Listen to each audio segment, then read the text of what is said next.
Bueno, buenas tardes chicos. Eh, Hoy lo que vamos a empezar a hacer ya, hoy la clase de hoy vamos a tener una modalidad parecida a la que fue la anterior, donde vamos a estar en primera parte de la clase nosotros dos, junto con Juan. Para los que no conocen, él es Juan Gallardo, también forma parte del equipo de cátedra del seminario. En la primera parte de la clase vamos a estar trabajando sobre lo que les quedó a ustedes como tarea en el último encuentro, que era razonar y pensar un poco sobre las alternativas que planteaba este ejercicio, ¿sí? Las alternativas de inversión y sobre las variables que intervienen en este posible proyecto a concretar y si esas variables participaban en todas, en algunas o en algunas de las alternativas posibles. Bien, vamos a hacer en esa primera parte un razonamiento de ese tipo y ya en la segunda parte va a estar el profesor Escapin, que va a continuar un poco con lo que quedó en la última clase, que fue sobre, él, bueno, empezó a introducir un poco sobre lo que es la función beta, los parámetros que tiene y cómo se calcula a través de una planilla de cálculo. Bien. Bueno. Tam- También una cosa que es importante, para cada variable que definamos en las alternativas de inversión, vamos a tener que ver cómo calcularlas, ¿bien? De qué variables dependen y si las variables son ciertas o si son aleatorias. Porque si nosotros estamos trabajando en un modelo donde todas las variables son ciertas, caemos en un caso parecido a los que ustedes trabajan en gestión financiera, ¿bien? O en cálculo financiero. Pero si las variables son aleatorias, ya no tenemos una certeza respecto al valor que va a asumir esa variable. Por lo tanto, vamos a tener que pensar en algún modelo que nos permita interpretar todos esos fenómenos con el hecho de que una sola variable sea aleatoria, todo el fenómeno se vuelve aleatorio. Ujú. Entonces, buenas Buenas. tardes. Entonces, necesario que hagamos esa distinción y vayamos viendo la información en función del enunciado. Tal cual. Eso que decía Juan, digamos, de la aleatoriedad que pueden tener ciertas variables es lo que nosotros queremos reflejar a través de contexto de incertidumbre. Es decir, el inversor, hay variables que sí conoce, que son ciertas dentro de que se les plantea dentro del enunciado. Es decir, el valor que puede asumir esa variable, el inversor lo conoce. Pero hay otras que dependen de un montón de cosas que no se presentan como ciertas y por lo tanto el inversor tiene un grado de incertidumbre sobre lo que puede pasar con esas variables. Bueno, para que la decisión que tome el inversor sea lo más acertada posible, hay que trabajar con esa incertidumbre. Y es lo que vamos a hacer en el caso este. Bien, tratando de apoyar en lo que es la herramienta de simulación. Bien. O sea que, ¿se acuerdan cuando vimos el PowerPoint en el encuentro pasado? Que estaba la cadena kármica. Que cerraba el último el PowerPoint con dos esquemas. Una situación actual, ¿sí? Que qué sucedía en la situación actual con el sistema de reparto de la mercadería o con la distribución de la mercadería. ¿Qué sucede en la situación actual? Bien, en la situación actual lo que sucede es que el servicio de distribución de la mercadería, de las medias res en este caso, está tercerizado en cabeza del frigorífico, ¿sí? Y después planteamos otra situación que era justamente la que representaba la alternativa de inversión. ¿Qué era? Que el servicio de distribución fuera propio, ¿sí? De la empresa, que el abastecedor tuviera un sistema de distribución propio. Por lo tanto, antes de empezar a pensar en alternativas, ¿sí? Uno tiene situaciones. Tiene la situación actual, con un sistema de distribución tercerizado, y una situación potencial, digamos, por poner un nombre, en donde el servicio de distribución lo haría propio el abasto. ¿Bien? Que en función de eso invertiría en un camión o no. ¿Sí? ¿Estamos de acuerdo hasta ahí? Bien. Bueno, la idea sería ver que nos comenten un poco, ¿no? Exactamente. Por grupos, Claro. ustedes ya están organizados por grupos, que nos vayan comentando qué es lo que han hecho, qué variables han identificado. Si quieren, buenas tardes, si quieren que trabajemos con algún bloque de variables y empecemos a analizar a partir de eso. Yo creo que sería conveniente que un grupo empiece y el resto de los grupos va colaborando en mejorar lo que han hecho sus compañeros o en hacer alguna aclaración o anotar si hay algo que han hecho sus compañeros que está bien y que el grupo a lo mejor no ha identificado.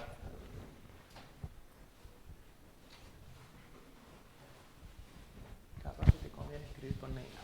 Con negro se ve. Que suene que... Ah, sí, mira. A ver si hay un fibrón negro. Bueno, a ver, ¿qué grupo quiere empezar? ¿Quién se anima? Entre todos los vamos a ir ayudando.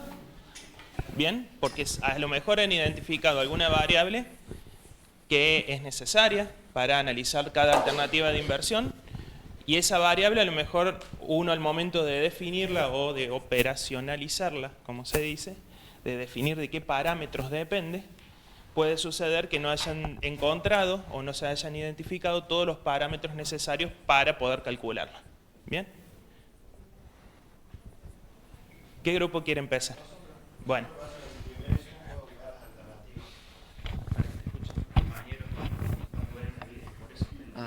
Bien. ¿Pero qué hacemos? ¿Hablamos de las alternativas que buscamos o de las variables en sí? Porque nosotros vimos las alternativas y en base de las alternativas que encontramos, que fueron 4, empezamos a ver todas las variables y las clasificamos por ingreso, costos, financieras, gasto operativo y proveedores. Perfecto. Y ahí decíamos que cuál va la alternativa 1, cuál es la 2, cuál es la 3. Bien. O seguimos en base a eso. No, yo voy anotando, pero anoté directamente las situaciones nomás, que estamos de acuerdo que son estas, ¿verdad? La situación actual es una distribución tercerizada, ¿sí? Encabeza el frigorífico, y la situación potencial es hacer la distribución de manera propia.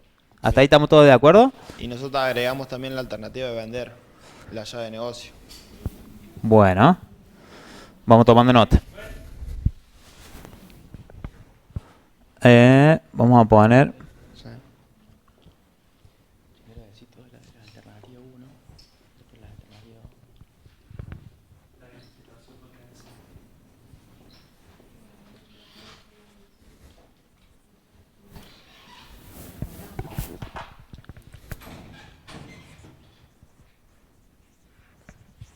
Bueno, ahí estamos. Bien. Y a su vez dentro de la distribución propia, Sí. esa situación potencial, definimos de si lo hacía con un camión de 130 ganchos o uno menor. Pues en Bien. caso que sea de 130 ganchos, agarraba una zona más, Bien. que era de Córdoba. Bien. Eso fue una consulta que hicieron en el Moodle. Bien. Que la habías puesto vos. ¿Cómo era tu nombre? Sergio. La había puesto Sergio.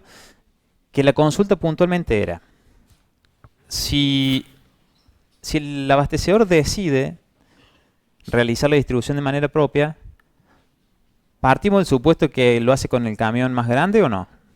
Algo así era tu pregunta, ¿no? Más o menos. Bueno, ese planteo, como nosotros le venimos diciendo en el encuentro anterior, que fue la primera clase, este caso es real, digamos. Y ese mismo planteo se le hizo al abastecedor en la vida real. Y el abastecedor, ¿qué dijo? Si voy a invertir en un rodado, digamos, en este caso en un camión, lo voy a hacer en el de mayor tamaño, porque me permite abarcar la ciudad de Córdoba. Bien. Si bien con el mayor camión el abastecedor quedaba con una gran cantidad de capacidad ociosa, bueno, no sé si es tan grande, pero quedaba con capacidad ociosa, que no es lo ideal, ¿qué decía el abastecedor? Pero bueno, me queda esa capacidad ante una eventual mayor demanda de la ciudad de Córdoba, que es un mercado mucho más grande que, por ejemplo, la ciudad de Río Cuarto, y ni que hablar de las localidades de la zona que son todavía más chicas.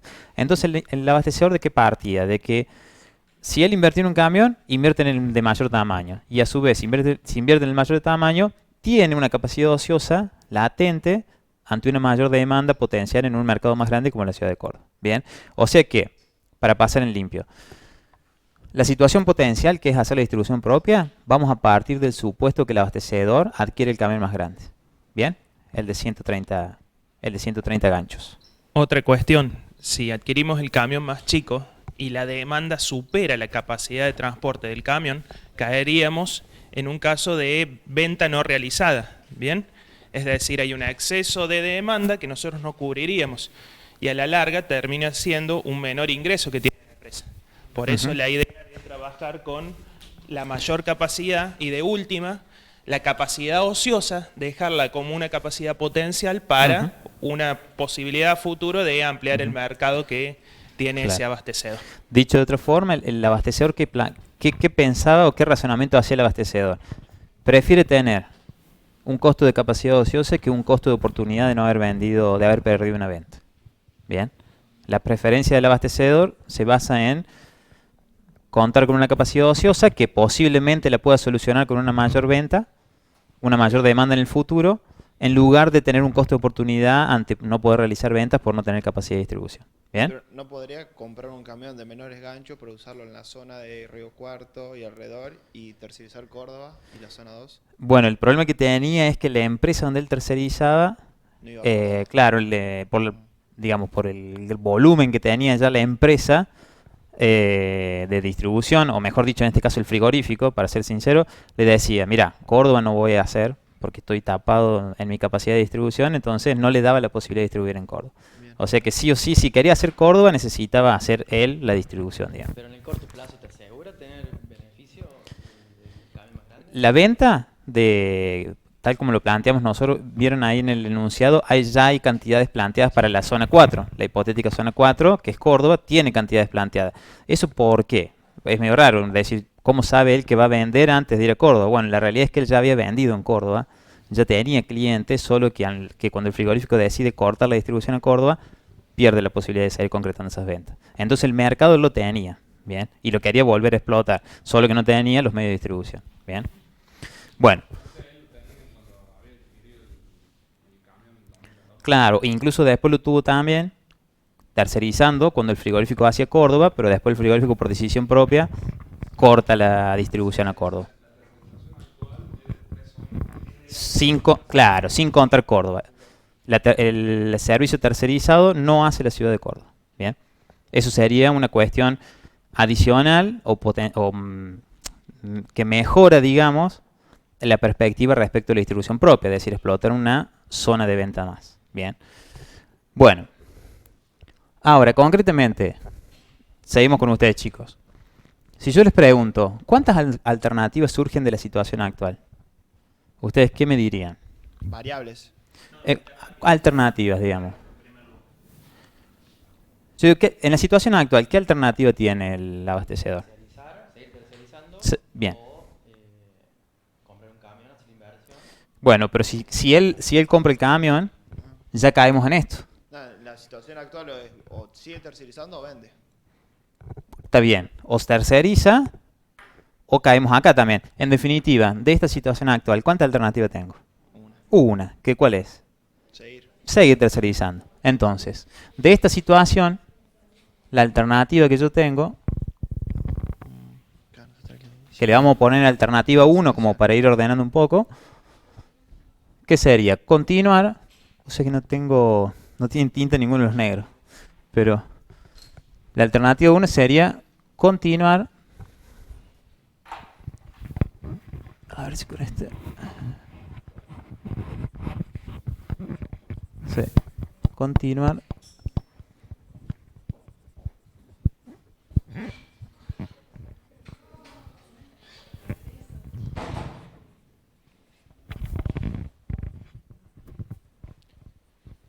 ¿Bien? Yo les hago una pregunta. Cuando ahí Lucas puso situación potencial, venta, llave de negocio, es decir, vender su empresa. ¿Cuándo me convendría vender mi empresa, dado que actualmente estoy tercerizando el servicio? ¿Qué me dicen ustedes?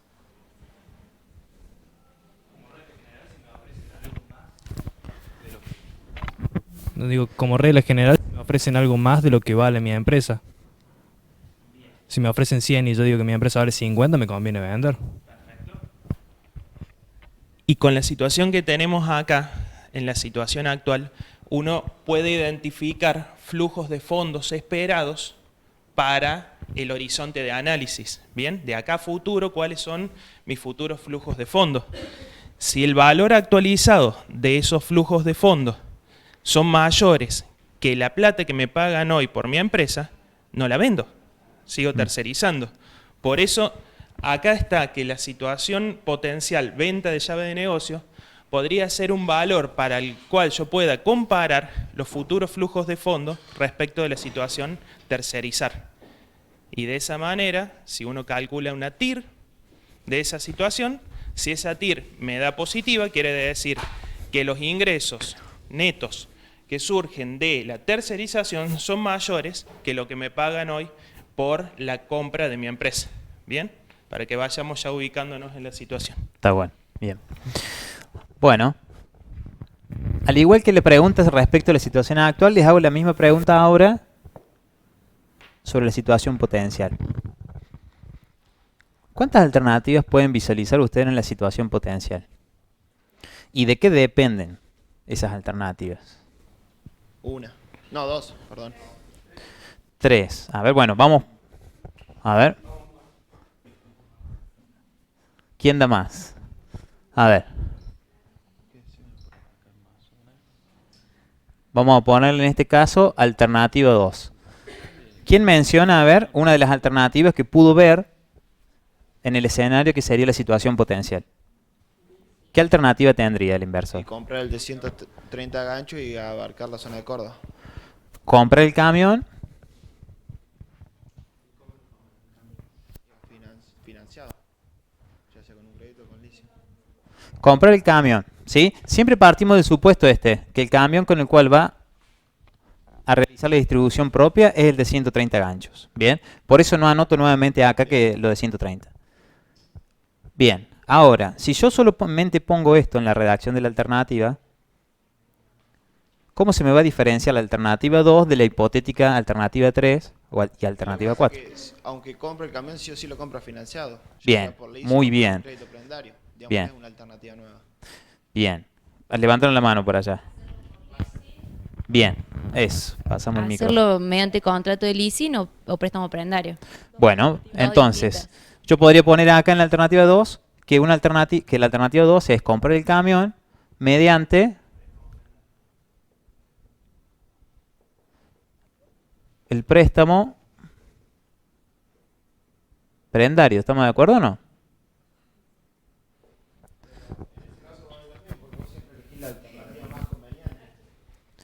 Sí. Porque vos para evaluar si lo haces financiado por leasing o por un crédito prendario, Ujú. de esos dos vas a buscar el más conveniente y vas a elegir uno para comprar con todo. No vas a poner los dos. Exactamente. La idea siempre es financiarse con la fuente que sea, la más barata o la más conveniente. Entonces, Ahora, siempre queda una alternativa sola. bien, ahora, ¿cuántas opciones de préstamo prendario tendríamos en el enunciado? Dos. 2. Bien. O sea que nosotros tenemos dos opciones de una misma herramienta financiera que podríamos comparar entre sí, ¿sí? Porque incluso cada opción de esa herramienta financiera viene dada con su costo, ¿sí? Que en este caso está expresado en una tasa de interés. Bien. Ahora, cuando yo paso de una fuente de financiamiento como el crédito prendario, ¿sí? A otra como el leasing, bien, en donde no solo difiere el costo expresado en interés, difiere también el plazo, porque uno es a 60, otro a 48, difiere que uno tiene opción de compra y el otro no, difiere que en un caso me puedo deducir el canon y en el otro la cuota no. Hay muchas cuestiones diferenciales entre una fuente de financiamiento y la otra. Entonces, no es tan lineal la comparación que yo puedo hacer. Diciendo, che, la tasa es más barata, entonces ya es más barato. Entonces, para poder hacer el análisis más pormenorizadamente de ver cuál de las fuentes es la más barata, hay que hacer un análisis un poco más amplio. Exactamente, por ejemplo. Por ejemplo. Entonces, Otra cuestión también que hay que tener en cuenta, si la empresa tiene ingresos y costos, y dado los montos de ingreso y costo, está encuadrado dentro del régimen general para impuesto a las ganancias. Bien, no es lo mismo deducirse la amortización de un camión que uno compra que deducirse la cuota del leasing respecto del pago del impuesto a las ganancias.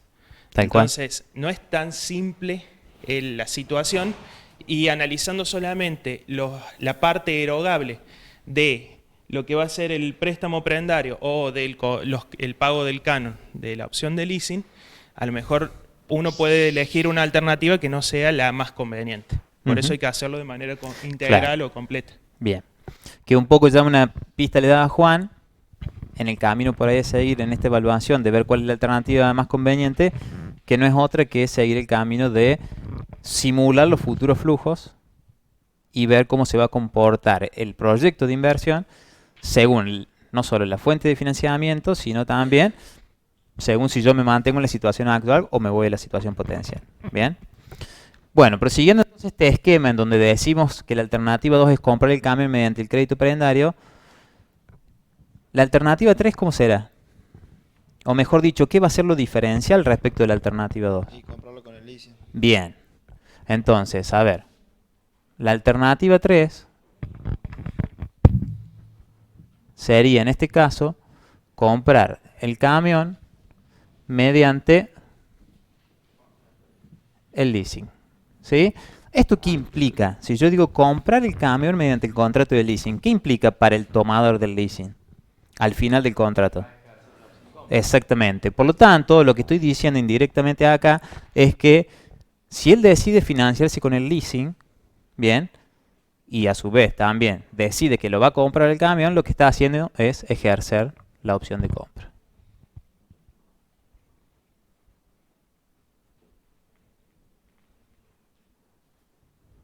Bien. Me dijeron que había una alternativa 4, o por lo menos alguien me dijo que había una alternativa 4. ¿Cuál sería? Cuando vos le compras el leasing, no es necesario diferenciar los bancos. ¿Cómo?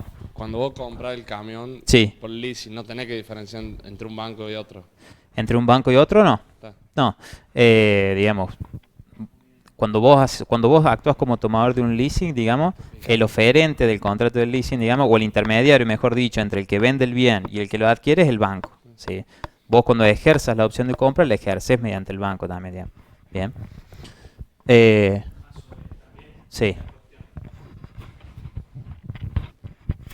Respecto de lo que va a ser la confección y el armado en general de la planilla de cálculo, ustedes tienen dos bancos, ¿bien? En los cuales poder ir a realizar el contrato de leasing con tasas distintas respecto de lo que es el pago de los cánones y también respecto del ejercicio de la opción. Si uno piensa a futuro en hacer una simulación, lo que puede pensar es en generar una forma que sea general para contemplar esas situaciones. ¿Qué podríamos hacer? Diseñar la planilla de cálculo y después probar primero con un banco, realizar la simulación y después probar con el otro banco y realizar otro bloque de simulaciones. Y a partir de eso comparar. Bien. Bueno, y la alternativa 4 entonces, ¿qué sería?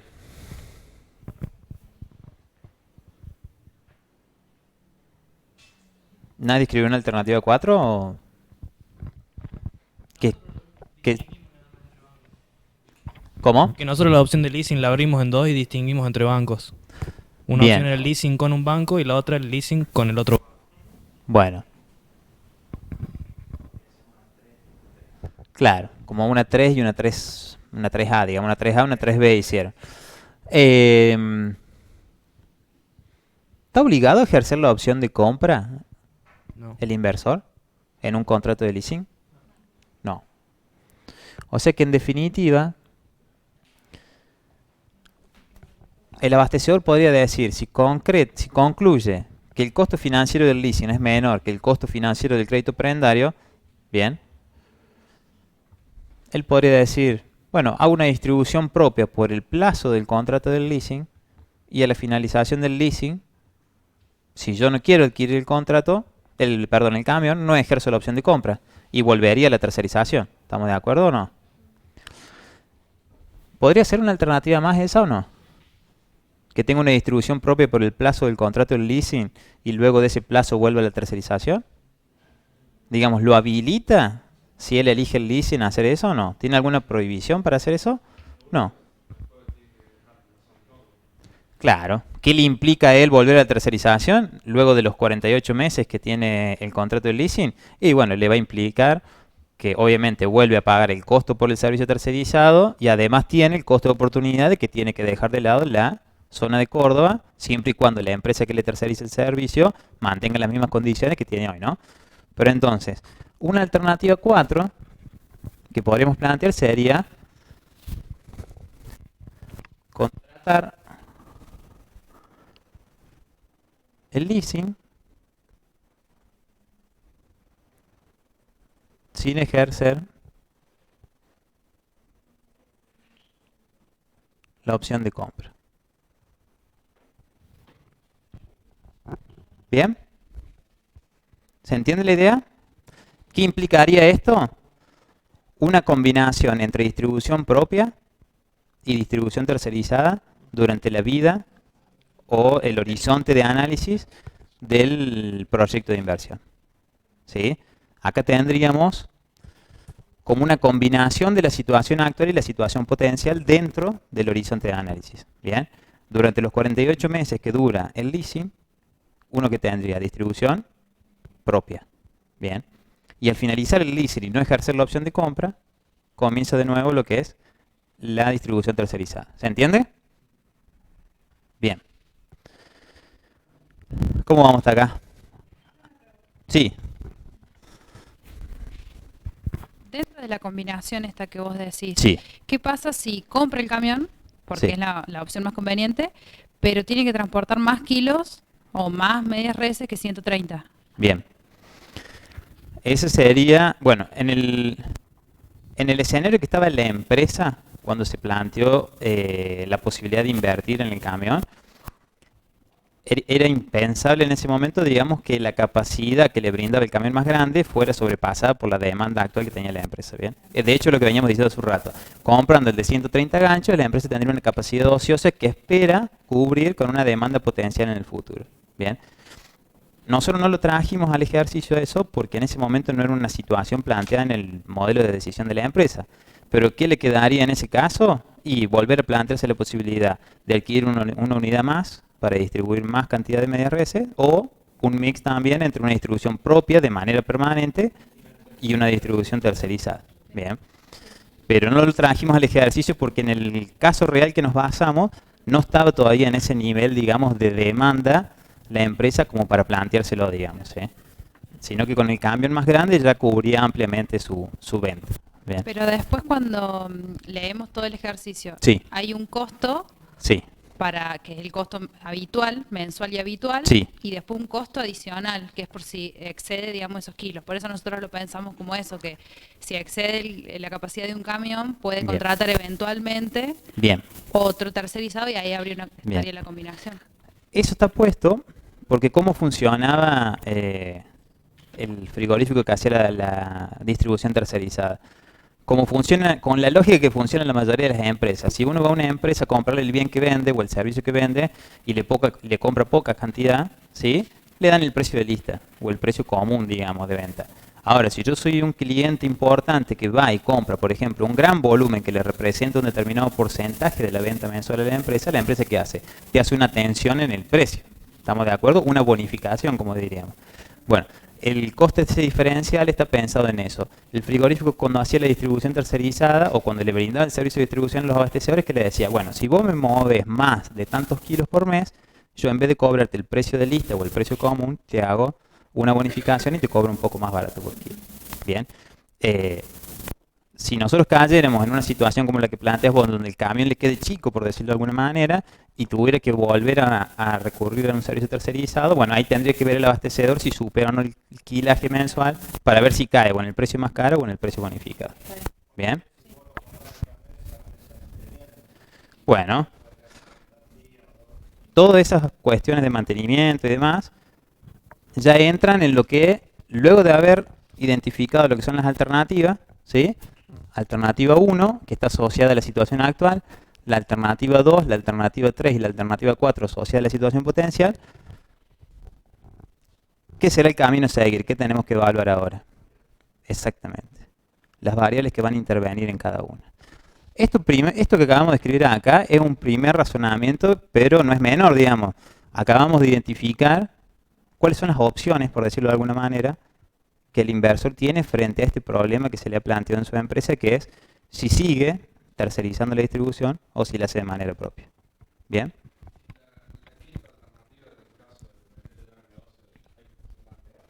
Bueno.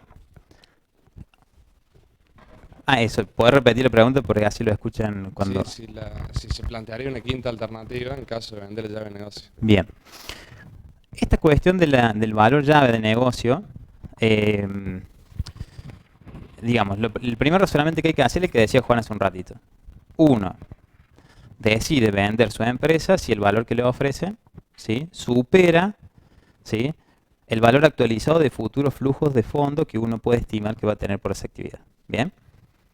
Eso es una forma resumida de hablar del valor llave.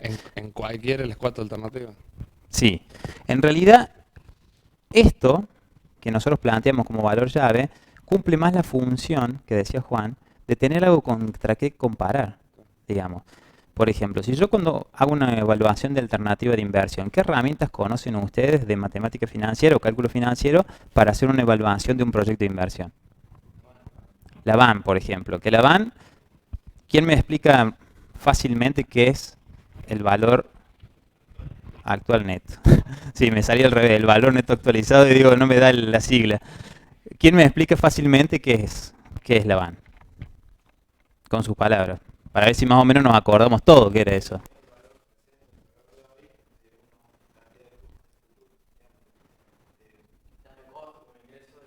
Bien. Bien. Parte de una base de que uno tiene futuros flujos, ¿sí? De fondos, ¿sí? Positivos, negativos, lo que sea. ¿Y qué hace con esos flujos? Que son futuros. Los trae al momento cero o al momento de la decisión. ¿Con qué los trae o con qué los actualiza? Con una tasa de corte. Bien, ¿sí? Que por lo general en los casos de cálculo financiero y demás se ponía una tasa de referencia que puede ser del mercado, de alguna inversión que podría obtener el inversor si pusiera ese capital en otra posibilidad de inversión, ¿no? Entonces uno tiene futuros flujos que los actualiza, los trae al momento presente mediante una tasa de corte. ¿Y qué hace una vez que tiene ese valor de todos los flujos actualizados? ¿Hace algo con eso o solamente se queda con ese valor? Con la suma de esos flujos actualizados. ¿Qué hacíamos con esa suma de flujos actualizados?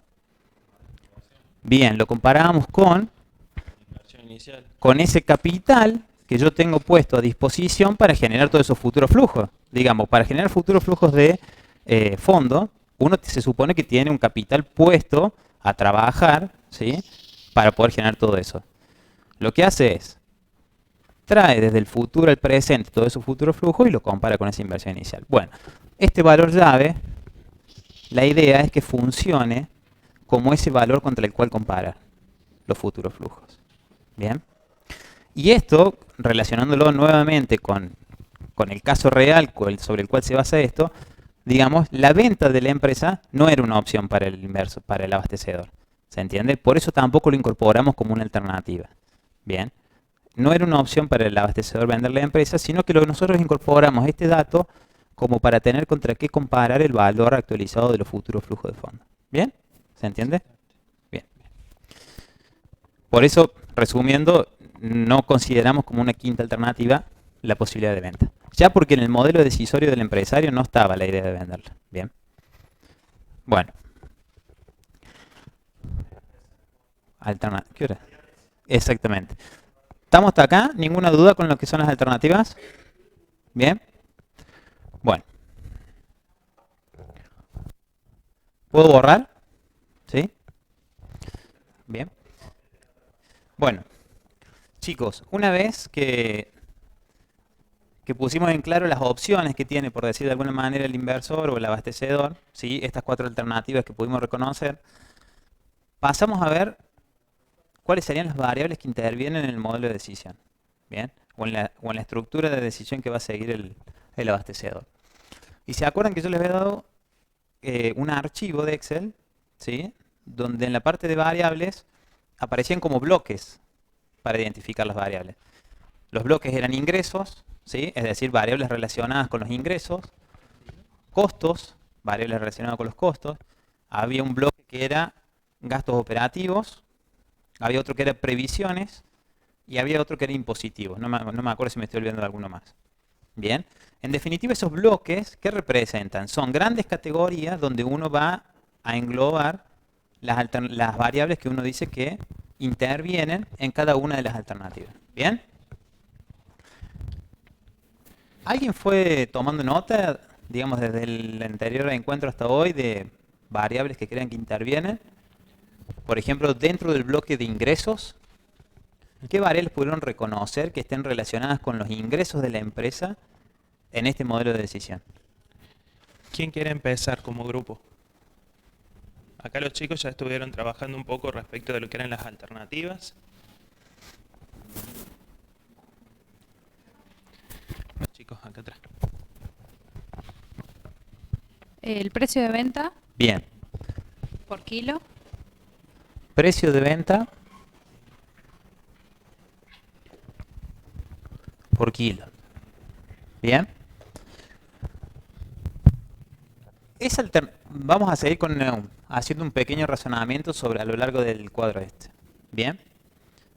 El precio de venta es un dato que está dado en el enunciado. Bien. De hecho nos dice que eso también si uno conoce a alguien del rubro lo puede chequear, es un precio real. Bueno, ha quedado ahora un poco retrasado con los últimos cambios de precio, pero son 145, 150 pesos por kilo hoy el precio por kilo de la media res.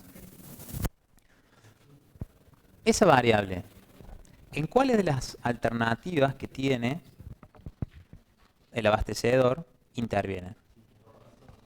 ¿Estamos de acuerdo que intervienen todas? Sí. Bien. Entonces, esta variable, si uno tuviera que identificar en qué alternativas interviene en todas. ¿Y esta variable es cierta o es aleatoria? Bien. ¿Quién me puede explicar de manera fácil qué quiere decir la distinción entre cierto o aleatorio cuando hablamos de una determinada variable?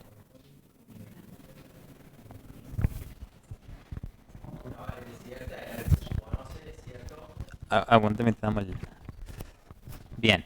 Una variable cierta, ¿me decías? Una variable cierta es algo que se conoce, un Bien. precio, por ejemplo. Bien. Y una variable aleatoria es algo que no se conoce, pero se puede conocer alguna distribución, algún comportamiento. Bien. Algo que la ocurrencia o no está sujeta a otros factores, digamos. Bien. Bueno, entonces yo les podría decir... Siempre hablando en el momento de evaluar, porque si vos lo evaluás a largo plazo, hace todo aleatorio. Bueno, entonces la pregunta que yo les hago es, el horizonte de análisis todavía no hablamos de cuál es. Pero, supónganse que yo les digo el horizonte de análisis son 4 años, supongamos. Estoy poniendo un ejemplo. ¿Qué pasa con el precio? ¿Se vuelve aleatorio? ¿Qué razonamiento hacemos en ese caso? Y si se vuelve aleatorio, ¿por qué? ¿Qué es lo que ustedes están pensando para decirme el precio se vuelve aleatorio? Porque vos no podés predecir cómo va a ser el precio, cómo se van a mover los índices de acá a 4 años.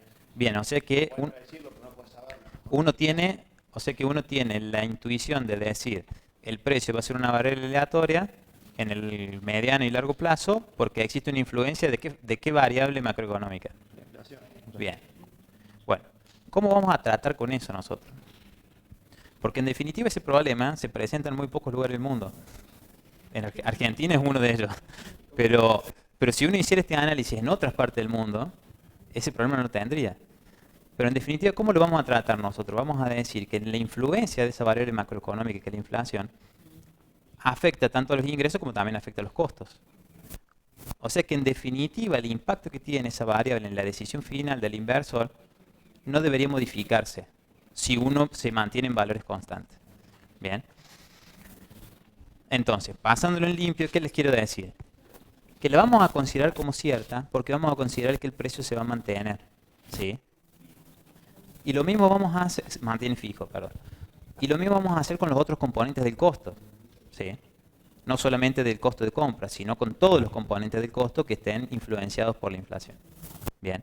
De este modo, uno que garantiza que el impacto final que tenga la variable inflación en la decisión que toma el inversor debería ser la misma si uno le incorporara la fluctuación del nivel general de precio. Bien. Bueno, ¿qué otra variable más reconocieron que esté relacionada con los ingresos? Seguimos con los chicos de atrás. La cantidad de Bien. kilos. Cantidad de kilogramos vendidos. Y está bien, porque en definitiva lo que plantean ellos es precio por cantidad que me va a dar ¿qué cosa? La utilidad. El monto. Me va a dar el monto de venta que tenga la empresa. Esa cantidad de kilos vendidos, ¿en qué unidad de tiempo la vamos a medir? ¿En el mes? Perfecto. Cantidad de kilogramos vendidos en el mes. Es decir, entonces, si yo hago el producto de cantidad de kilogramos vendidos en el mes por el precio de venta, ¿qué obtengo? La venta mensual. ¿Bien? uno podría poner entonces, dentro de ingresos, venta mensual en pesos o en monto, ¿bien? Que en definitiva esta tercera variable que estoy poniendo yo acá, ¿cómo se construye? Precio por cantidad. Haciendo el producto de las dos anteriores, P por Q, digamos. ¿Bien? ¿Qué más? Ah, perdón. En todas. Pero estamos de acuerdo que sigue la misma suerte que el precio de venta. Bien, tanto la cantidad como la venta mensual en pesos o el monto de venta mensual va a estar interviniendo en todas las alternativas que hemos definido. Y ahora yo les hago una pregunta. Si yo estoy en la alternativa 2, 3, 4, al menos durante el tiempo que esté vigente el contrato de leasing o con la opción de compra en el caso de la alternativa 2, ¿va a variar el número de kilos vendidos en cada alternativa? Exactamente. La zona que se termina incorporando cuando yo tengo el camión aumenta el número de kilos vendidos. Bien, zona 1, zona 2 y zona 3 es común independientemente de si yo hago un ejercicio de la opción de compra de leasing, si compro el camión con un préstamo prendario, si sigo en la situación actual tercerizando. Bien, en cambio, la zona 4 ingresa al análisis justamente cuando yo estoy en la alternativa 2, 3 y 4. Eso lo vamos a tener que contemplar, ¿bien? Porque el número de kilos vendidos va a ser mayor. Básicamente lo que está diciendo Juan es que posiblemente esto que estamos poniendo acá, es esta influencia de esta variable en la alternativa 1, que la alternativa 1 ¿cuál era? Continuar tercerizando el servicio. Posiblemente esta influencia o esta participación de esta variable en la alternativa 1 sea distinta a la participación en todas las otras. Porque en las otras interviene la zona 4 y en la 1 no. Bien. ¿Se entiende lo que estamos diciendo? Bien. Bueno. Nos falta definir si la cantidad de kilos vendidos en el mes es cierta o es aleatoria. Bien. ¿Quién me dice fácilmente por qué cree que es aleatoria la cantidad de kilos?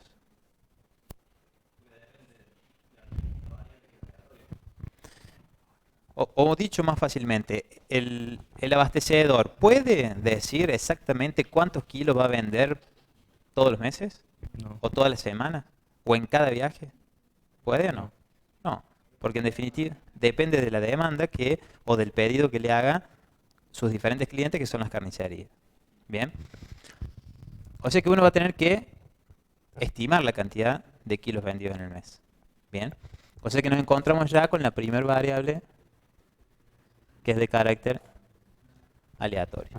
O sea, el abastecedor tiene un grado de incertidumbre sobre cuánto va a ser la demanda que él va a tener que cubrir, ¿sí?, todos los meses que dure el horizonte de análisis del proyecto. Y por lo tanto, la tercera variable, que es la venta mensual, ¿qué carácter tendrá? Aleatorio. Surge del producto de estas dos. Si interviene una variable aleatoria que son los kilos, el monto de venta mensual también va a ser aleatorio. ¿Bien? ¿Estamos acá? Ahora yo les hago otra pregunta. Cantidad de kilogramos vendidos en el mes. ¿Cómo lo van a calcular? ¿De qué depende la cantidad de kilogramos vendidos en el mes? Yo lo haría por cada día y a su vez por cada mes. Porque, por ejemplo, los primeros 3 meses tienen demanda distinta a los últimos 9 meses. Y a su vez en cada día hay zonas distintas a las cuales se demanda. Lo que está explicando acá su compañero es, hay que tener en cuenta el mes que estoy analizando para determinar el número de kilos vendidos. Parte del enunciado dice diciembre, enero y febrero, la zona 2 tiene una mayor cantidad de ventas o de kilogramos vendidos que el resto del año. También hay que tener en cuenta cuántos son los viajes que se hacen a cada región en el mes. Si yo quiero determinar el número de kilogramos vendidos en el mes. ¿Alguna otra cuestión que tenga que contemplar? Tengo los kilogramos. ¿Bien? ¿De qué depende el número de kilogramos vendidos? En un viaje, piénsenlo así.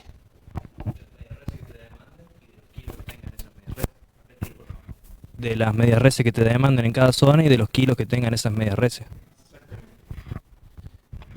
Fíjense que nosotros tenemos que tener en cuenta la cantidad de medias reses que se demandan en cada viaje para cada zona y a su vez el peso de esa media res para determinar la cantidad de kilos transportados en cada viaje. O sea, hay una cuestión que a lo mejor uno no lo ve del mismo enunciado, pero cuando lo empieza a desagregar, hay una variable que es el viaje, que es la que define en definitiva la cantidad de kilos que se terminan vendiendo y se terminan transportando. Entonces, si bien no es una variable explícita del modelo, uno no la tiene que perder de vista. Y al momento de simular, una alternativa podría ser simular los viajes que se realizan en cada zona. ¿Bien? O en su defecto decir, bueno, como dijo acá el compañero, pensar cuáles son los posibles viajes que se realizan en el mes. Hay zonas que tienen un mayor número de viajes que otras y a partir de eso determinar el total de kilos vendidos. Fíjense que ese problema no aparece simplemente cuando uno lo lee.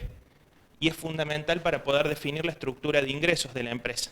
Teniendo claro eso, el resto de las variables surgen muchas veces como relacionadas, por decirlo de alguna manera, o están en función de la cantidad de kilos que se transportan en cada viaje. Si suponemos que yo transporto 16 medias reses en un viaje en la zona 1. Dijimos el peso también. El peso, cada media res puede pesar distinto. ¿Podemos hacer algún supuesto para simplificar un poco el ejercicio? ¿O simulamos 16 posibles pesos para la media res? ¿Qué se les ocurre hacer? Agarro el camión, pongo 16 medias reses, cada uno con su posible peso. Entonces tendríamos que simular viajes, todos los viajes a todas las zonas. Bien, ya ahí tenemos un buen número de variables a simular. Kilogramos, cada media res tiene su propio peso, por lo tanto cada media res tendría que tener su propio valor simulado. ¿Hay alguna forma de simplificar ese problema? Acá el compañero dice, bueno, tomemos el supuesto de que todas las medias reses que se transportan en cada viaje pesen lo mismo. Esa sería una forma de simplificar la cantidad de números o cantidad de variables que tengo que simular. La opción de que pese menos y tenga un costo, una multa. O sea, otra variable que aparece por otro costado es, ¿qué pasa si las medias reses pesan menos de 75 kilos? Pesa menos de 75 kilos, el abastecedor cae en una infracción contra lo que es el Ministerio de Agricultura, Ganadería y Pesca, en donde no solo le ponen una multa de 10.000 pesos, sino que le caucionan esa media res y la pareja, porque se supone que cuando se obtienen las dos medias reses, pesan lo mismo, digamos. ¿Bien? Y si todas pesan lo mismo, me terminan realizando la caución sobre la mitad, por decirlo de alguna manera, porque los 10.000 pesos es por las dos medias reses, o sea, claro, termino teniendo 10.000 pesos por cada animal que yo estoy transportando cada viaje. Bien, entonces es 10.000 dividido 2 por la cantidad de medias reses que se transportan. De esa manera podría determinar el valor de la caución, bien, que termina siendo un costo para la empresa. En definitiva, esto de lo que está diciendo Juan, de poder simplificar un poco, se basa en poder tomar un peso promedio de todas las medias reses que uno transporta en el viaje. Uno va a tener medias reses que pesen 90 y pico de kilos, alguna que pese 100 kilos, otra que pese un poco más de 100. Va a tener un valor de máxima, porque en el enunciado les dice, el abastecedor no quiere vender medias reses que pesen más de 116 kilos, que en la realidad, ¿qué implica eso? Que vender una media res de un animal que pese más de 400 kilos. ¿Sí? Es una política de calidad bastante común en el rubro, entonces dice, bueno, que no pese ni más de 116 y tampoco puede pesar menos de 75 porque si no cae en la caución. Entre 75 y 116 hay un rango amplio de pesos. Pero bueno, en esa conjunción de muchas medias reses dentro del camión uno podría simplificar y tomar el peso promedio. ¿Bien? Bueno. ¿Empezás vos, Guillermo? Dale. Este razonamiento que estamos haciendo acá, que hicimos con el bloque de ingresos, es lo que hay que hacer con todos los bloques que siguen después. Bien. En la próxima clase vamos a ir retomando ya y vamos a ir avanzando ya directamente sobre el resto de los bloques para dejar escrito todo lo que son las variables que intervendrían en el modelo. Bien. Una recomendación, lo que dijo Juan hace un ratito, considerar, por ejemplo, en un caso como es la cantidad de kilogramos vendidos en el mes, todas las cuestiones que hay detrás que influyen en la determinación de esa variable. Bien. Aunque no los ordenen en alguno de los bloques, por lo menos anotarlas y tener en claro de qué depende, de todas las cosas que influyen en esto. Bien. Después vemos cómo las acomodan los diferentes bloques, pero por lo menos ir anotando todo lo que influye en la determinación de alguna variable. ¿Bien? Bueno, repasemos un poco lo que vimos el otro día de cálculo financiero y después vamos a profundizar el tema de simulación. El otro día vimos un flujo de fondo elemental, que era este, que nos daba con la función TIR, continuando con cálculos financieros. Acá vamos a retomar el ejemplo que teníamos el otro día, un pequeño flujo de fondos, la TIR, la tasa interna de rentabilidad, se saca con la función TIR. Y ya vimos el otro día cómo se saca el VAN, flujo cero más la función BNA sobre los flujos del 1 al N, sin incluir el 0. Dijimos también que la TIR, en realidad, como no tiene fórmula, lo que hace el Excel o lo que hace cualquier calculadora es ir probando con una tasa de corte cuál es aquella que da un VAN igual a 0. La primera prueba para sacar la TIR, siempre el Excel internamente la hace con una tasa de corte del 10%. Siempre, arranca con el 10%. Por lo tanto,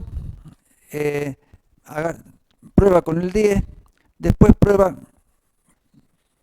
con el 11 y ve que el 10 estaba mejor que el 11. Entonces quiere decir que la TIR es más baja.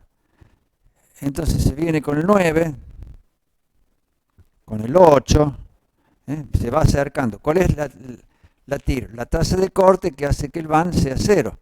Entonces arranca con el 10, va para un lado, no es ese lado, va para el otro, y así va a ir 8, 7, 6, 5, 4, 3, 2, ahí se pasó de largo, vuelve, hasta que va encerrando el 2,84, que es el valor. Eso con un buscar objetivo se logra, como dijimos el otro día. Datos, análisis de hipótesis, buscar objetivo. Hay que buscar el objetivo de que esta celda tome el valor 0, cambiando ¿qué cosa? La tasa de corte utilizada. Bien, eso es lo que hizo el Excel, pero arrancó con el 10%. Ahora, ¿qué pasa en situaciones donde hay una TIR inconsistente? Vamos a verlo. Por ejemplo, un flujo de fondo como este. Lo voy a marcar acá en amarillo.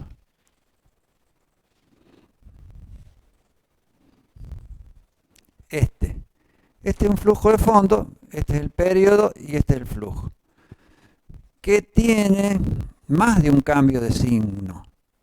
Tiene un flujo negativo, tiene otro flujo negativo, tiene uno positivo y otro negativo. Normalmente los flujos de fondo son con esta estructura. Un flujo 0 negativo y el resto de los flujos positivos. Pero no siempre es así. En este caso hay un cambio de signo de acá a acá. Acá venimos con positivo y acá hay otro cambio de signo. Hay dos cambios de signo. Por lo tanto, puede haber dos TIR. Puede haber dos TIR. No quiere decir que haya dos TIR, pero puede haber dos TIR. En un caso como este, hay un solo cambio de signo, o sea que no va a haber más que una TIR, que va a ser la TIR del proyecto. Ahora, acá, al existir la posibilidad de que haya dos TIR, no estamos seguros, ahí puede haber tantas TIR como cambios de signo. Acá hay dos cambios de signo, puede haber dos TIR en una de esas. Cuidado con eso del 10%, de que arranca del 10%. Veamos. Esta es, acá grafiquemos esto. Grafiquemos el valor actual neto según la tasa de corte que le estamos poniendo al proyecto. Fíjense, acá en este eje ponemos tasa de corte. Acá está el 0. Y este es el VAN. Obviamente que el VAN cambia según la tasa de corte que utilizan. ¿Ah? Fíjense que acá tenemos una tasa de corte muy chiquita, el VAN negativo. Acá estaría la TIR, porque es el punto en el cual el VAN es 0. Entonces, esta tasa de corte, acá en 20 y pico, acá tenemos 20%, 40%, acá en 20 y pico es la TIR. ¿Está? Porque es aquella tasa de corte que hace que el VAN sea 0. Pero en este tipo de proyectos, donde hay más de un cambio de signo, puede haber otra TIR, que efectivamente acá vemos, acá, que también el valor actual neto puede ser 0 con una TIR de 180 y pico, 190. Este gráfico, ¿qué está haciendo? Está relacionando distintas tasas de corte, esto que está acá, que va de, arrancamos de 0, bueno, yo le hice esta prueba hasta cerca de 200, creo, no, 220. Y acá estamos sacando el valor actual neto de este flujo para cada una de las tasas de corte. Y vemos que por acá, cerca del 23 o por ahí, cruza, da un VAN 0, y después en 180 y algo de tasa de corte, 184, también da un VAN 0. O sea, hay dos TIR. Bueno, ¿cómo se descubre eso? Bueno, primero tienen que ver los cambios de signo. Pero no necesariamente en un proyecto como este hay dos TIR. Bueno, entonces una de las maneras es hacer este gráfico. Y ahí se dan cuenta de que sí, porque si fuera una sola TIR, esto iría, va en una sola dirección, no es que sube y baja. Si en algún punto está subiendo, después empieza a bajar, o está bajando, empieza a subir, es porque hay dos TIR. Esa es una manera de encontrarlo gráficamente. Hay otra manera que es más sencilla todavía. Vamos a poner acá.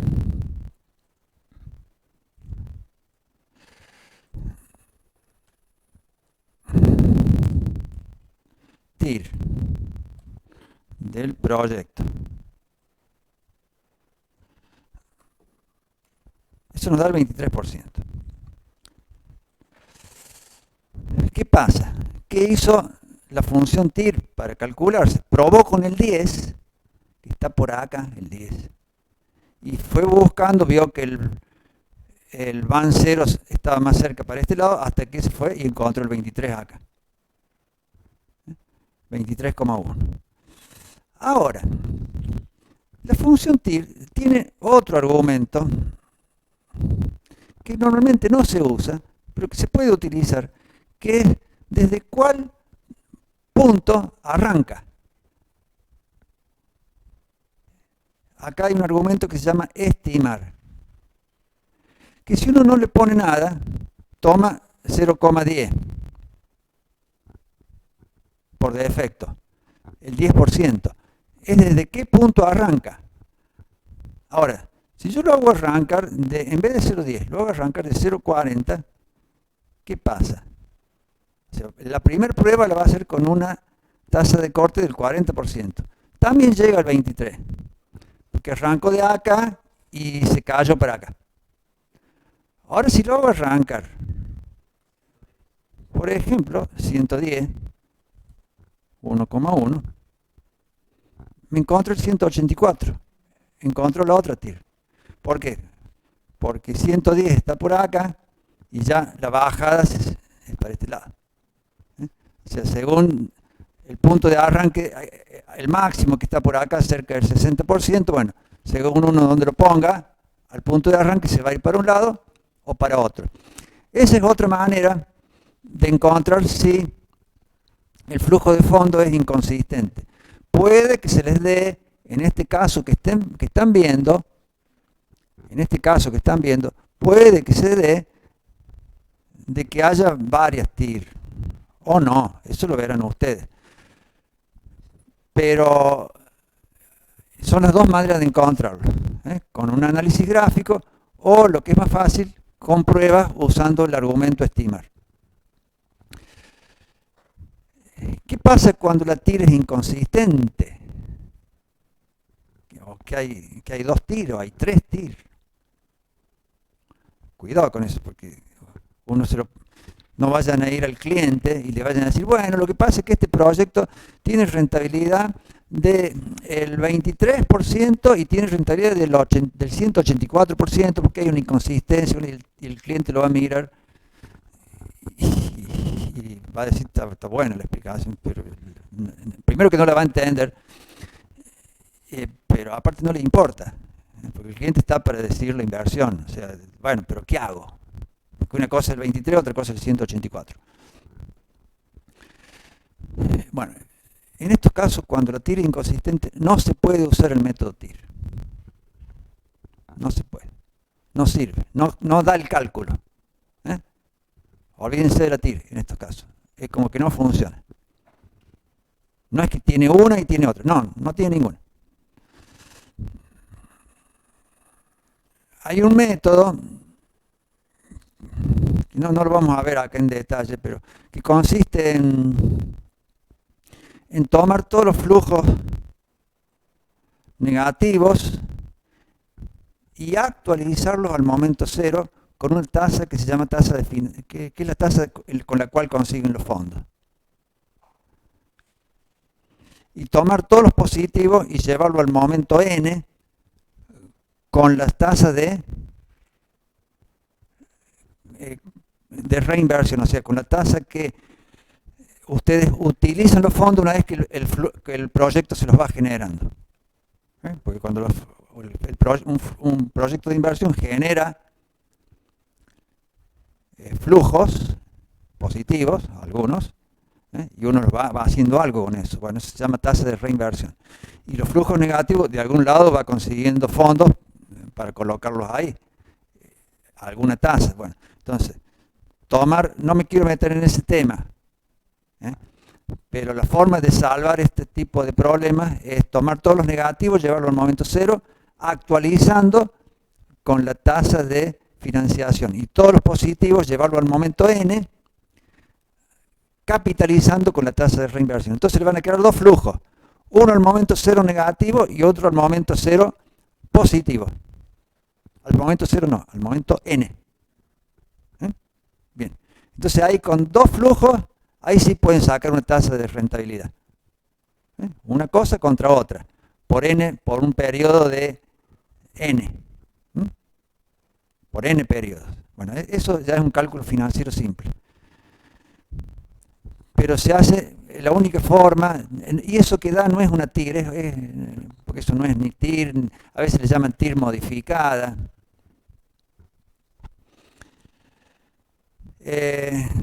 Con el Excel, pero no es una TIR verdadera. Hay una función que se llama TIR-M, TIR modificada. El primer argumento es el flujo de fondos, este que está acá. El segundo argumento es la tasa de financiación, que en este ejemplo que están viendo acá tiene un 20%. Y el segundo argumento, o el tercer argumento final, es la tasa de reinversión, qué hacen con los flujos positivos que van saliendo. la tasa de financiación y la tasa a la cual consiguen los flujos de fondos negativos que necesitan. Eso le da, esa función del Excel le da una que se llama TIR-M. No es una TIR, es un cálculo financiero, pero no es TIR, ¿eh? Es tomar dos flujos nada más, uno negativo y uno positivo. Bueno, entonces, si se le llega a dar un caso, en este ejemplo, de que tengan una TIR inconsistente, tendrían que tener el dato de la tasa de financiación y la tasa de reinversión. Llegado el caso. Bueno, otra cosita. ¿Alguna pregunta? Acá. ¿Está claro? TIR M. Así. Tienen que agregarle dos datos más. No es una TIR. La TIR no se saca, no se puede sacar. Otra cuestión que pueden llegar a tener, que se puede llegar a complicar en alguna situación, es el tema de cuando tienen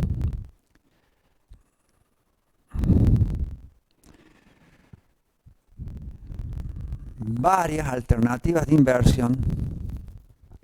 Porque tienen dos métodos, uno que es la tasa interna de rentabilidad y otro que es el valor actual neto. ¿No? ¿Son siempre equivalentes esos métodos? O sea, sacan la TIR, da mejor este proyecto. ¿Quiere decir que les va a dar mejor van? No necesariamente. La TIR son dos cosas distintas. La TIR es una tasa de rendimiento, es una tasa. Y el valor actual neto es dinero. Miden dos cosas distintas. Y no quiere decir que un proyecto que tenga mejor TIR, que tenga mejor van. No tiene por qué. Porque uno puede tener mayor rentabilidad, pero puede dejar menos dinero. Porque la rentabilidad es una medida relativa. Si yo voy al banco y pongo el plazo fijo 100 pesos y me da el 10%, la rentabilidad es el 10%. ¿Qué me da? ¿Qué me dio de ganancia? 10 pesos, porque puse 100, me dio 10%. Si yo pongo 1000 pesos al 5%, ¿qué rentabilidad me dio? El 5%, menor que el otro. Ahora, ¿cuánto dinero me dio? 50 pesos, me dio más.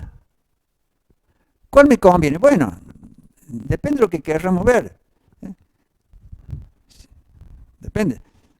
O sea, si queremos ver tasa o queremos ver monto. Son dos cosas distintas. Si tuviéramos, si tuviéramos estos dos proyectos que elegir entre poner al 10%, 100 pesos, o poner al 5%, 1000 pesos, si fueran excluyentes entre sí y yo tengo los 1000 pesos, bueno, los 1000 pesos tendría que tratar de poner al 10%, porque tiene mejor TIR, pero resulta que a lo mejor esa inversión del 10% es solamente para 100 pesos, no entra más ahí, o no me admiten más. ¿Sí? Entonces, o a lo mejor yo tengo 100 pesos nada más. Entonces, si tengo 100 pesos, me voy a esa que me da el 10%. Me da el 10%, la otra me da el 5%. Entonces hay que ver cómo viene barajado todo el esquema de proyecto de inversión, cómo compite un proyecto con otro, y analizar, los dos métodos sirven. No es que hay uno que valga más que el otro, pero hay que analizar. Uno mide una cosa, otro mide otra. Hay que ver si los proyectos son excluyentes entre sí. Si uno hace uno, no puede hacer el otro. Si son independientes entre sí, o sea que uno puede hacer los dos. Pero las dos medidas sirven. Ahora, no siempre dan lo mismo. Fíjense en este gráfico que está hecho colocando acá el valor actual neto y acá la tasa de corte, como este. Acá tiene el valor actual neto y acá la tasa de corte. En esto está aparentemente claro de que hay una sola TIR, ¿no? Porque va siempre en la misma dirección. Son dos proyectos, uno el que está en rojo, otro que está en azul. ¿Cuál sería el TIR del proyecto que está en azul? Por acá lo tengo, 7,10. Porque es el punto en el cual el van se hace 0. Y para el otro proyecto es 8,52 acá. Es la tasa de corte que hace que el van sea 0. Pero observen.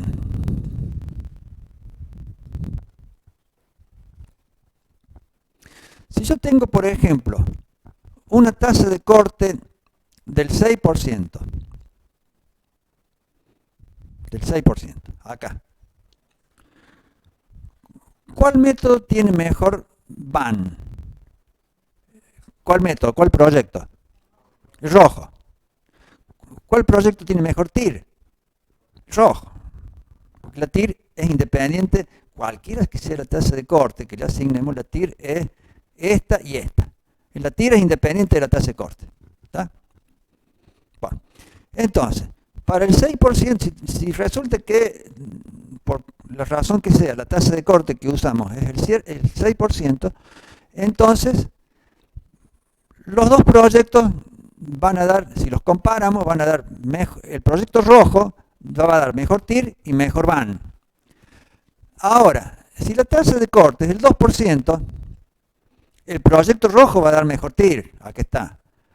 Pero el proyecto azul va a dar mejor van.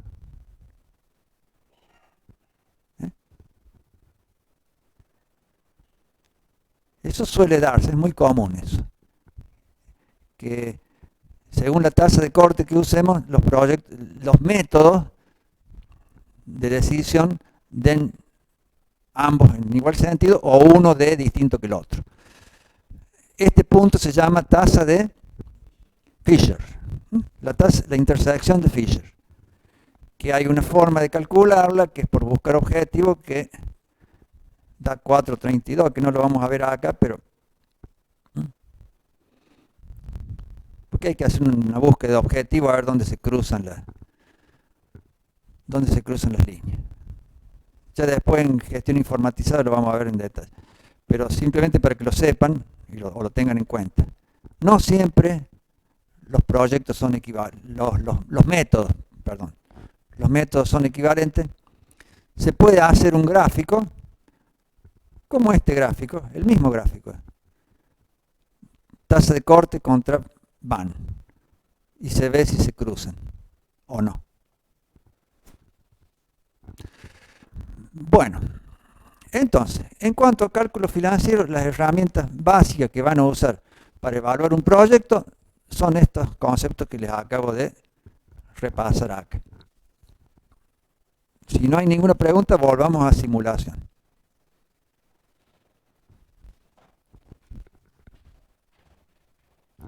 ¿Alguna duda? ¿O algo que quieren que explique de vuelta?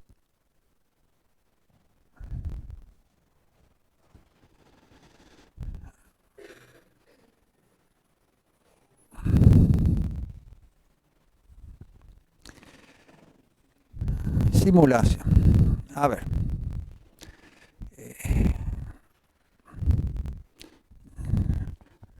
Lo voy a explicar con un ejemplo que ustedes conocen, que lo vimos en una materia de tercer año, que ustedes ya han pasado, que es tecnología de la información.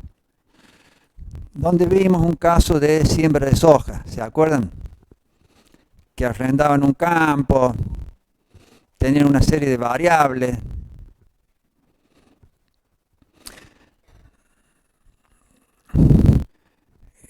Cuando lo vimos esto en tecnología, usamos la distribución normal, usamos la distribución Poisson, usamos varias distribuciones. Lo que hicimos el otro día es trabajar con la distribución beta. La beta es mejor. ¿Por qué? Porque ¿qué pasa? Con la normal uno necesita que los datos vengan con... Primero tenemos que saber que son normal.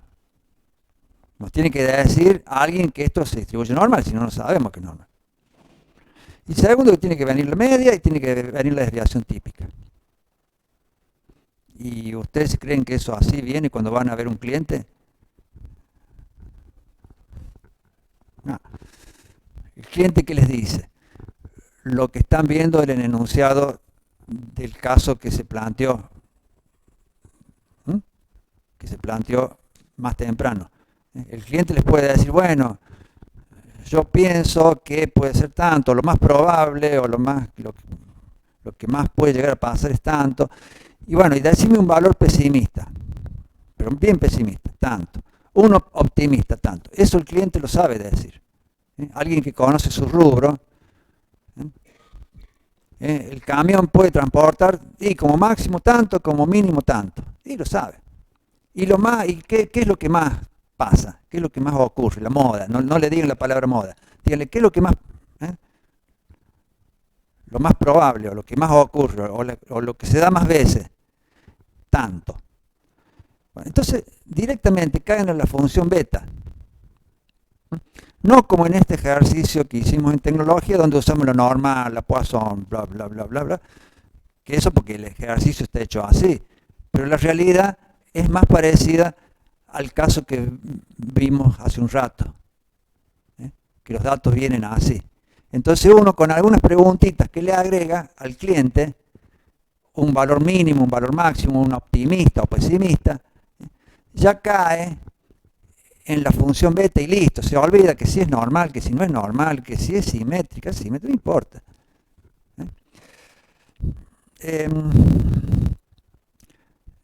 Vamos a ver, vamos a tomar otra vez el modelito que vimos el otro día de la función beta. Y ya caemos a simulación, porque lo importante es, con la beta, caer a simular.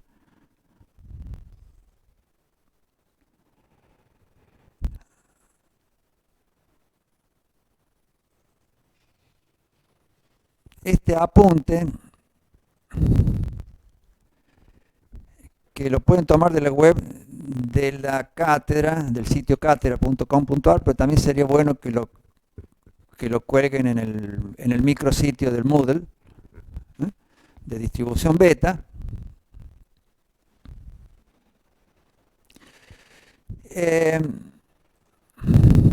Donde veíamos que teníamos los parámetros que se llaman de forma, es decir, el mínimo o pesimista. No siempre el mínimo es pesimista, pero hay mínimos optimistas, depende de qué se trata. Por ejemplo, uno dice, bueno, mínimo 100, el más probable 160 y el máximo 190. Listo, con eso ya tienen la función. Con esas tres cosas que le tienen. Sacan la media. ¿Cómo es la fórmula de la media? Lo dijimos el otro día. El mínimo más 4 por la moda más el máximo. Todo eso dividido 6. Hay una fórmula para la media y hay una para la desviación típica, pero no nos interesa mucho. Es más, no sé si nos interesa la media. La verdad.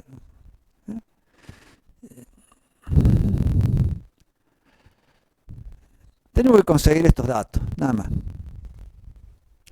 Con esos datos, entonces, recuerden que había un alfa y un beta, que se llamaban parámetros de forma.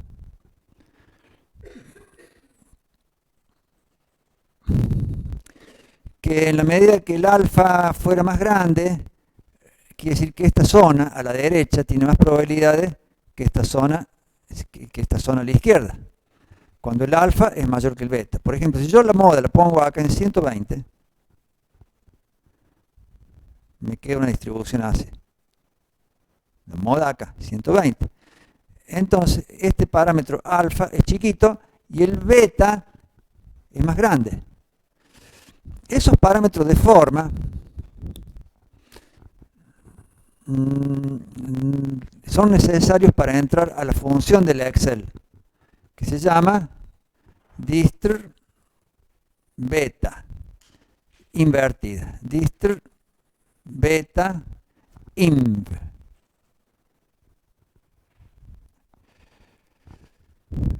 Uno entra con el mínimo, con el máximo y con los parámetros de forma.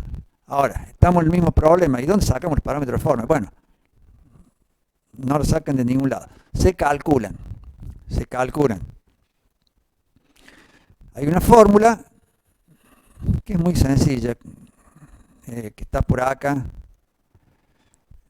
La fórmula del alfa, que es 1 más alfa más beta, que cuando usamos esta función, este modelo que se llama el beta pair, que yo les dije el otro día, es el que descubrió David Bose, y que dijo que directamente haciendo sumar alfa más beta igual a 6, se contempla en la mayoría de los casos. Entonces, alfa más beta es igual a 6. Menos 2, 4. 1 más 4. Y acá tenemos la moda, el mínimo,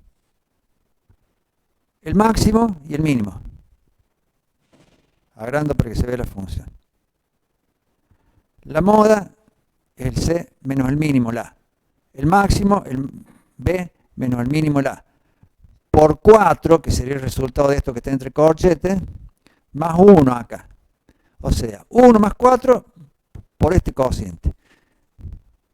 Eso da el alfa. Entonces, usando A, B y C, que sería esto, podemos sacar el alfa. Listo. Con ese alfa entramos al Excel. Pero no tenemos que conocer el alfa, tenemos que conocer esto.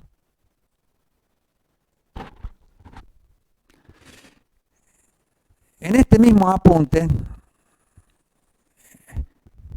que ustedes van a tener, se puede hacer al revés. Tomar mínimo, máximo y colocar alfa y beta. Pero lo normal se llama tetraparamétrica, usar 4 parámetros, mínimo, máximo, alfa y beta. Pero lo que normalmente hacemos es usar la triparamétrica, mínimo, máximo, moda, y el alfa y el beta que sean un cálculo. Que no haya que preguntarlo, ni que nadie, no importa, no lo tienen que averiguar. Es un cálculo a partir de los otros. Bien, entonces, no usan la tetraparamétrica con los 4 parámetros, porque estos dos, los parámetros de forma, son medio complicados de discernir o imposible, digamos, directamente. No van a venir en un caso real y les van a dar el beta o el alfa. Entonces usan la triparamétrica. Con la triparamétrica, entonces encuentran alfa y beta. Con el alfa y beta, a ver, lo vamos a hacer acá. Vamos a poner distr beta distr beta inv. Le vamos a dar una probabilidad, por ejemplo 0,90. Esta probabilidad es para encontrar un punto. Vamos a entrar con probabilidad y vamos a dar como resultado un punto. Por eso es invertida, porque uno entra con probabilidad, sale con punto. Si uno entrara con punto y saliera con probabilidad, sería la distribución beta común. Distribución beta. Le colocamos probabilidad, colocamos el alfa, que es esto. Otro argumento es el beta, este. Otro argumento es el mínimo. Y el último argumento es el máximo. Nada más.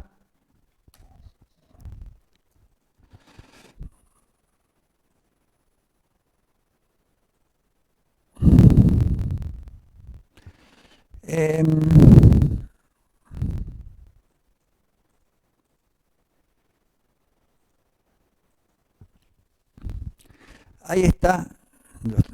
Ahí está. Distribución beta invertida. La voy a agrandar para que se vea más. Probabilidad alfa, beta, mínimo, máximo. Bien. ¿Qué le dimos acá? 0,90. A ver, pongámoslo acá. Separémoslo. 0,90.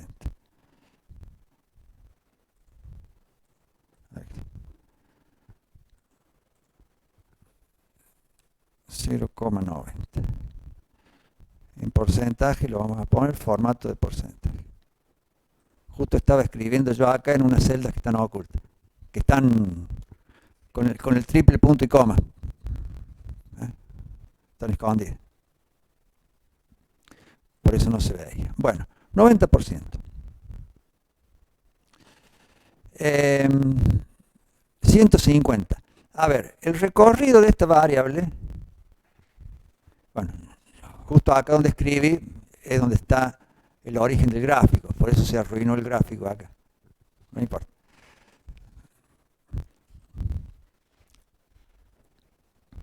$90 me dio 150. Si yo le pusiera 10%, me va a dar más cerca de 100. Acá tengo que hacer referencia a esta celda.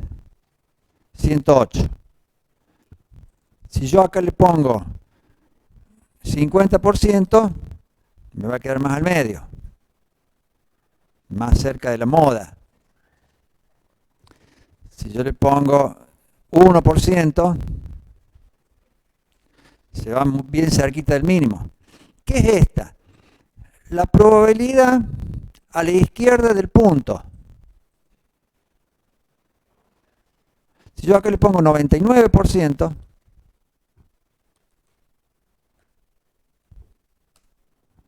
se me va más cerca del máximo. Más cerca. Si pongo 99,99, se me va mucho más cerca. Ten en cuenta que hay una simetría hacia la derecha. Tuve la mala idea de justo escribir acá donde está el gráfico. Voy a cerrar y lo voy a volver a abrir.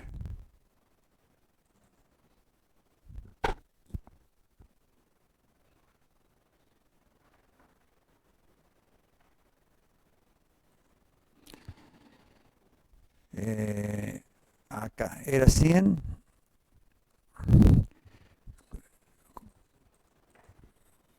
La moda era 120, ¿no? Y el máximo 180, creo. 190. Bueno.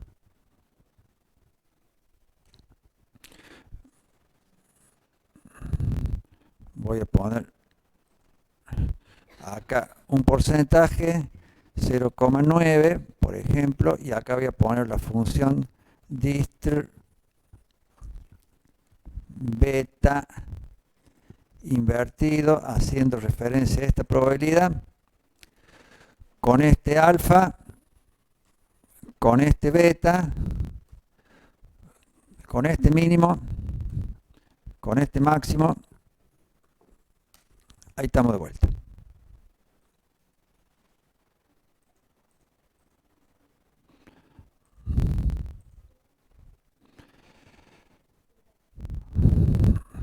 ¿Se ve? Bueno, si acá,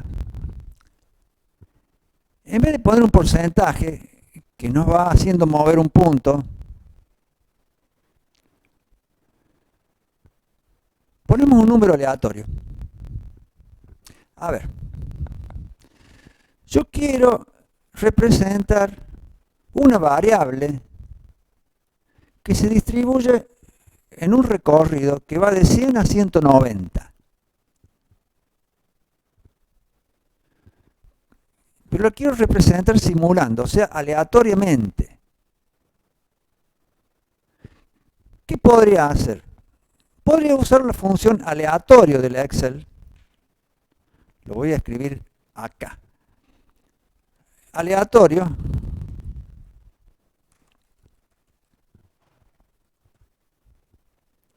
¿Qué resultado da aleatorio? Un número entre 0 y 1. Bien. Entonces yo puedo escribir aleatorio por el ancho del recorrido, que es 90, entre 100 y 190. más el inicio del recorrido, que es 100.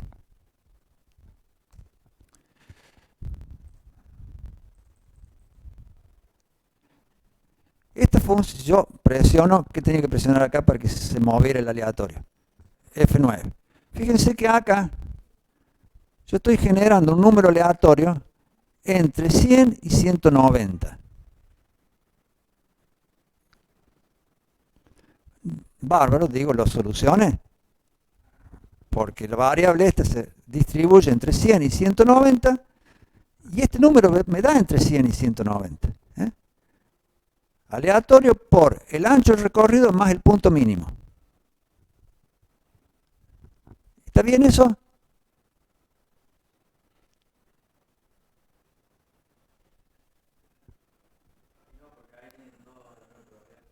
Claro, estamos haciendo una distribución uniforme.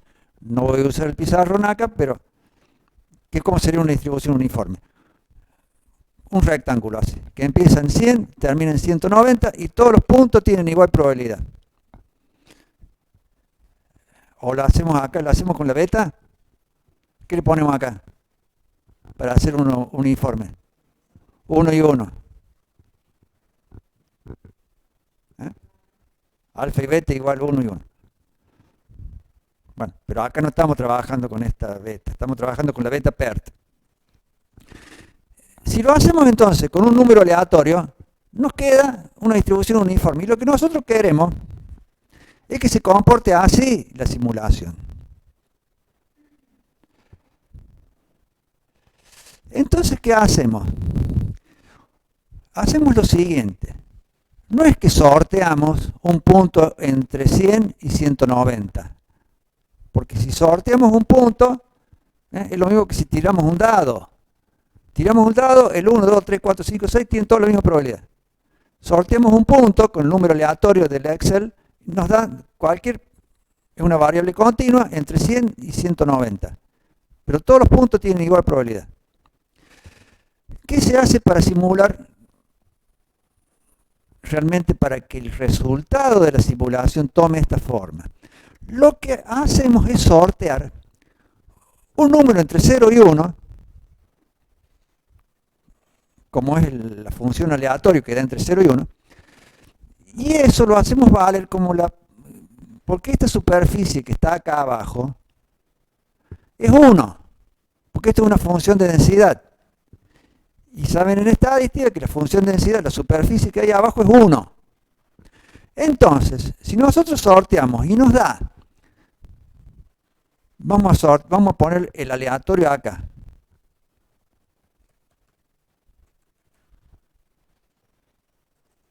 Directamente. Esto saquémoslo. Acá sorteamos. Fíjense. F9.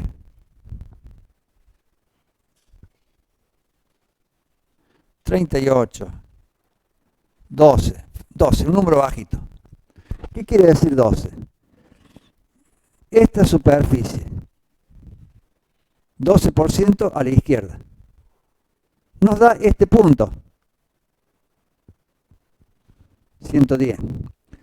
Vamos a sortear otro. 34, 60, a ver que me dé uno alto, 96. 96 estaría por acá. Acá un 4% y acá un 96%. Y un 4% a la derecha. ¿Qué pasa? Cuando uno hace eso, la mayoría de los sorteos de superficie, no de puntos, sino de superficie, caen en esta zona, que es donde está la mayoría de las probabilidades. Eso hace que el punto sorteado se distribuya, no sea uniforme, sino que la mayoría de los resultados de esta función beta que estoy marcando acá con amarillo, la mayoría van a caer acá, porque la mayoría de los sorteos de probabilidades caen acá. Entonces, esta es la manera de usar la función beta para simular. Uno, ¿qué hace? Le sortea la probabilidad.